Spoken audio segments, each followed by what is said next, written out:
स्वागत है आपका आपके अपने YouTube channel the master Prakash classes में। लगभग एक हफ्ते के ब्रेक के बाद हम लोग दोबारा मिल रहे हैं और ये एक हफ्ते का ब्रेक इसलिए लेना पड़ा क्योंकि हाथों में और पैरों में चोट लग गई थी, जिसके कारण मैथ का वीडियो बनाना मुश्किल था। लेकिन हम लोगों ने खंड शिक्षा अधिकारी के लिए जीएस का वीडियो बनाया था और खंड शिक्षा अधिकारी के लिए पूरे 5 सब्जेक्ट आपके जीएस में ख़त्म किए गए थे। और मैथ में थोड़ा लिखना ज़्यादा पड़ता है, इसलिए मैथ का वीडियो बनाना मुश्किल हो रहा था। इसलिए मैथ का वीडियो जो कोर्स है खंड शिक्षा अधिकारी के लिए वो ख़त्म नहीं हो पाया था। तो ये सब तो हमारी खंड शिक्षा अधिकारी का जो पेपर था 16 तारीख को वहाँ पर हो गया था। अब इसके आगे हमारा आज का वीडियो बन रहा है।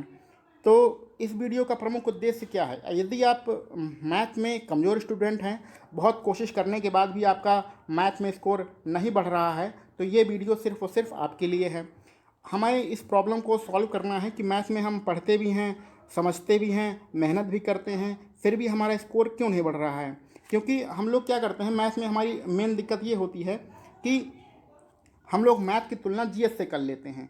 जीएस और मैथ को इक्वल मान लेते हैं। जिस तरह हम लोगों ने जीएस पढ़ने का नियम बना रखा है, उसी तरह से मैथ पढ़ने का नियम बना रहा है, जबकि ये पूरी तरह से गलत होता है। मैथ को एक डिफरेंट तरीके से पढ़ा जाता है। मैथ को आप आराम से पढ़ा जाता है, कोई जल्दबाजी नहीं किया जाता है। लेकिन जीएस में क्या है, जैसे मान लीजिए आप मौलिक अधिकार आपको रटना है, संविधान के तहत मौलिक अधिकार आप चैप्टर पढ़ रहे हैं, तो आपने 1-1.5 घंटे आपने मौलिक अधिकार रटा और सारे क्वेश्चन आपको याद हो गए, तो आपको जीएस याद हो जाएगी। आपने किसी ने पूछ लिया कि भाई अस्पृश्यता कानून कब आता है, या फिर हम लोगों ने उपाधियों का अंत कब किया है, तो आपने उसका आंसर बता दिया। तो इस तरह से आपको जीएस का एक टॉपिक तैयार हो गया। लेकिन मैथ में ये पूरा डिफरेंट मामला होता है, क्योंकि मैथ में हर चैप्टर दूसरे चैप्टर से जुड़ा हुआ होता है। आप ऐसे नहीं कर सकते हैं कि वर्क एंड टाइम और डिस्टेंस अलग अलग चैप्टर है, परसेंटेज अलग है और प्रॉफिट लॉस अलग है। आप ये नहीं कह सकते हैं, क्योंकि जो परसेंटेज में सीखा जाता है वही चीज़ें प्रॉफिट लॉस में भी यूज होती हैं, वही चीज़ें आपकी इंटरेस्ट में भी यूज होती हैं। उसी को हम लोग रेशियो में भी यूज कर लेते हैं और उसी को हम लोग वर्क एंड टाइम और डिस्टेंस वाले चैप्टर में भी यूज कर लेते हैं। यानी घुमा फिरा के कुछ लॉजिक को हम लोग पूरे मैथ में यूज करते हैं। तो मैथ को कैसे पढ़ा जाता है? मैथ को बहुत आराम से पढ़ा जाता है। मैथ में जल्दबाजी नहीं करना होता है, मैथ को बहुत आराम से हमें पढ़ना है। मैथ को 3 चीज़ें आपको समझना चाहिए। पहला होता है लॉजिक, जो हम पढ़ रहे हैं उसका क्या लॉजिक है। मैथ में सबसे इम्पॉर्टेंट ये होता है कि हम लोग जो प्रश्न लगा रहे हैं उसमें कौन सा लॉजिक यूज हो रहा है। सबसे पहले तो लॉजिक हमें पता होना चाहिए कि हम लोगों ने जो प्रश्न सॉल्व कर रहे हैं या जिस चैप्टर को भी सॉल्व कर रहे हैं उसमें किस लॉजिक का यूज हो रहा है। और लॉजिक के बाद हमें पता होना चाहिए कि कौन सा कॉन्सेप्ट किस प्रश्न में यूज होगा। इस कॉन्सेप्ट के बाद हम लोग क्या पढ़ेंगे, अगर कॉन्सेप्ट भी अच्छे से समझ लिया, लॉजिक भी हम लोगों ने अच्छे से समझ लिया उस चैप्टर में, तो यही आपको जब आप बार बार अभ्यास करते हैं, बार बार प्रश्नों को लगाते हैं, तो इन्हीं दोनों से मिलकर आपकी ट्रिक बन जाती है। ठीक है, तो ट्रिक कुछ होता नहीं है, जब आपको लॉजिक पता होता है कि किस प्रश्न में कौन सा लॉजिक हमें यूज करना है, किस कॉन्सेप्ट से कौन कौन से प्रश्न लगा सकते हैं, किस कॉन्सेप्ट से हम लोग कितने तरीके के प्रश्न लगा सकते हैं, ये सारी चीज़ें आपको पता हो जाती हैं, तो वही सब चीज़ें मिलकर आपका ट्रिक बन जाता है। यानी कि मैथ को सीखने के लिए बहुत आराम से आपको सीखना पड़ेगा, आप जल्दबाजी नहीं कर सकते हैं।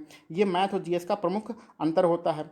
पूरे तो समझने की बात हो गई कि मैथ रटना नहीं है, बल्कि मैथ सीखना है। मैथ पढ़ना नहीं है, मैथ को सीखना है। मैथ में हमें लॉजिक सीखना है, मैथ में हमें कॉन्सेप्ट सीखना है। और इन दोनों को मिलाने से जब अभ्यास हम लोग करेंगे तो हमारी छोटी छोटी ट्रिक्स बन जाएंगी। तो मैथ हम लोगों को पढ़ना है, किस तरीके से पढ़ना है, लॉजिक, कॉन्सेप्ट और ट्रिक के माध्यम से पढ़ना है। आप लोग को मैं पढ़ाने वाला हूँ मैथ, और पूरा मैथ हम लोग ख़त्म करने वाले हैं। लगभग मैथ पढ़ाते समय मुझे 10 साल का एक्सपीरियंस है, जिसमें से पिछले 6 सालों से हम कॉम्पिटिटिव मैथ पढ़ा रहे हैं और पिछले लगभग 3 सालों से लखनऊ में हम पढ़ा रहे थे। इस बार अभी हम अयोध्या में हैं, तो एक अच्छा खासा एक्सपीरियंस है। आप ये चिंता मत करिए कि लॉजिक कैसे पढ़ना है मैथ को, कहाँ से लॉजिक आएगा, कहाँ से कॉन्सेप्ट आएगा, उसकी आपको चिंता नहीं करना है। आपको बिल्कुल देसी तरीके से, बहुत ही अच्छे तरीके से समझाया जाएगा मैथ में। तो ये तो हो गई हम लोगों की मैथ की बात। आप चलते हैं, कुछ बात कर लेते हैं कि हमारे कौन कौन सी आगामी पेपर हैं। तो आप जैसे कि यहाँ पर देख रहे हैं, आपके उत्तर प्रदेश में 3 पेपर लगे हुए हैं। पहला यूपी टेट का है, दूसरा सुपर टेट का है। यूपी टेट आपका जनवरी में हो चुका है। यूपी टेट के बाद भर्ती होती है सुपर टेट की। तो सुपर टेट का फॉर्म तब आएगा जब आपके ये कितने जो अभी भर्ती चल रही है 69,000 वाली, ये आपकी 69,000 वाली जो भर्ती फंसी हुई है, ये जब क्लियर हो जाएगी तब आपका सुपर टेट का फॉर्म आएगा। यानी कि सितंबर, अक्टूबर, नवंबर, दिसंबर में कभी भी आ सकता है, उसकी कोई डेट नहीं है। उसके बाद दूसरा फॉर्म है लेखपाल। लेखपाल की बहुत सारी चर्चाएं हो रही हैं। लेखपाल में आपको पता है पिछले साल आपका फॉर्म आया था, वर्तमान में 52,000 सीटें बढ़ा दी गई हैं। अभी कुछ दिनों के समाचार पत्र में जैसे मई में निकला था कि अब लेखपाल की सीटें कितनी कर दी गई हैं, 8,000 सीटें कर दी गई हैं, लेकिन इसका भी फॉर्म अभी आया नहीं है। इसमें लेखपाल में आपके रीजनिंग और मैथ दो इंपॉर्टेंट चैप्टर हैं।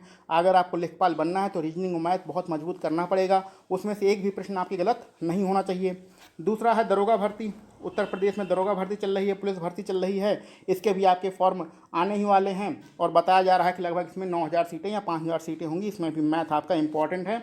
और UP SSSC के जो हमारे पुराने परीक्षाएं हैं, पुराने फॉर्म पड़े हुए हैं, उनके एग्ज़ाम होने वाले हैं। जैसे कि सब ऑर्डिनेट, जो लोअर सब ऑर्डिनेट है उसका मेंस होने वाला है, उसमें भी आपकी मैथ आती है।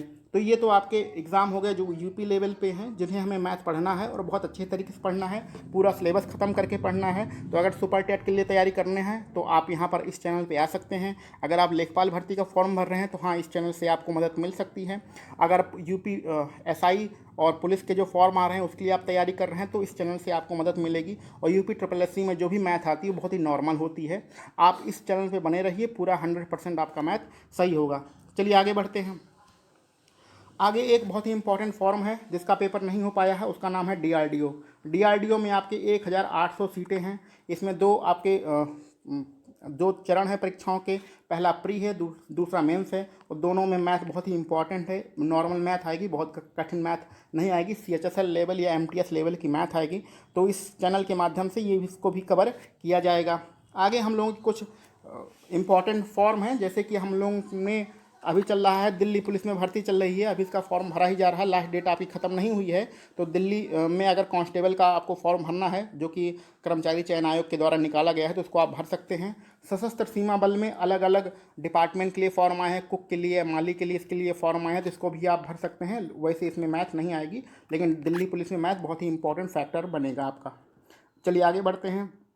आगे आपके मध्य प्रदेश के लिए मध्य प्रदेश जेल प्रहरी है, इसका फॉर्म भर सकते हैं। बिहार दरोगा, तो बिहार में जो SI का फॉर्म निकला है वो बहुत इंपॉर्टेंट फॉर्म है। इसमें आपको भर ही दिया होगा आपने, अगर नहीं भरा है तो भर दीजिए। ये मत सोचिए कि बिहार का फॉर्म है तो हम भरेंगे नहीं भरेंगे, ऐसा मत सोचिए, इसको भर दीजिए आप।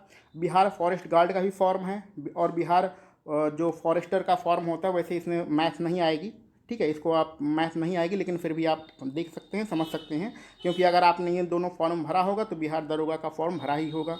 और इंडियन आर्मी में फ़ीमेल के लिए GD की पोस्ट है, फीमेल के लिए निकली है, अभी इसका सिलेबस नहीं दिया गया है। तो इस प्रकार हमारे पास बहुत सारे फॉर्म हैं जिसकी हमें तैयारी करनी है, और मैथ उसमें इंपॉर्टेंट चैप्टर है। मैथ चैप्टर को पढ़ने के लिए कौन कौन से आपको लॉजिक से पढ़ना है, ठीक है, आपको कॉन्सेप्ट सीखना है कि किस प्रश्न में कौन सा कॉन्सेप्ट यूज हो रहा है, और आपको ट्रिक सीखनी है, तो आप इस चैनल के माध्यम से ये सारे काम कर सकते हैं।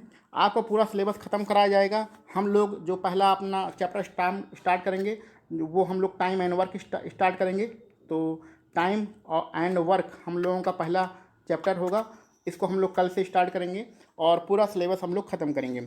इसमें हम लोग प्रैक्टिस सेशन भी लगाएंगे, और पूरा जो चैप्टर होगा उसको ख़त्म करने के बाद बेसिक से लेकर एडवांस तक के सवाल भी लगाएंगे, यानी कि बहुत ही नॉर्मल सवाल लगेंगे, बहुत ही बेसिक तरीके से, कि हम लोगों के प्रश्न किस तरह बनते हैं। बेसिक में क्या समझाया जाता है कि किस तरह के प्रश्न बनते हैं, उसी बेसिक क्वेश्चन में जब एक दो लाइन एक्स्ट्रा ऐड कर दी जाती है तो वही आपके प्रश्न कठिन हो जाते हैं। तो जब आप बेसिक क्वेश्चन लगा लेंगे तो आप एडवांस के क्वेश्चन आराम से लगा ही लेंगे। तो ये हमारे वीडियो का मुख्य उद्देश्य था कि हमें मैथ किस तरह पढ़नी है और मैथ में हमें क्या आगे रणनीति बनानी है।